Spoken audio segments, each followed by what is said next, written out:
आता लाकडं फोडाचा विषय म्हणजे सकाळी मम्मीनं सांगितले जाताना की बाबा आज संध्याकाळी लाकडं फोडून ठेवणार तर सकाळी गरम पाणी भेटणार नाही आंघोळीला. लाकडं कुजलेले असल्यामुळे एक घाव दोन तुकडं झपक्यातच होत होतं. ह्याचं नाव काय मला माहिती नाही, पण तुम्हाला माहिती असलं तर कमेंट करून नक्की सांगा बघा. ह्या फोडलेल्या जळणानं इकडे पाणी बी तापवून घेतलोय बघा. आंघोळ करून बाहेर आलोय कारण एका गल्लीतल्या आजीला सामान आणून द्यायचं होतं किराणा मालाचं सगळं. काउंटरला येऊन सगळं सामानाचं बिलिंग करून घेतलं पहिलं. तर सामान भरताना आकाश कुठनं आला होता की त्यानं सगळं सामान भरू लागले मला. भाऊची स्माइल तेवढी एकदम कडक आहे बघा.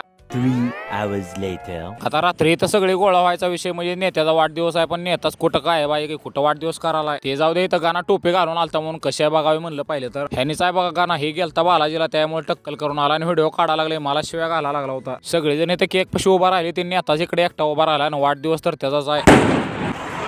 टेबल ठेवून इथं happy birthday to you, happy birthday to you म्हणून वाढदिवस करून टाकला बघा नेत्याचा. आता हे पहिला वाढदिवस करून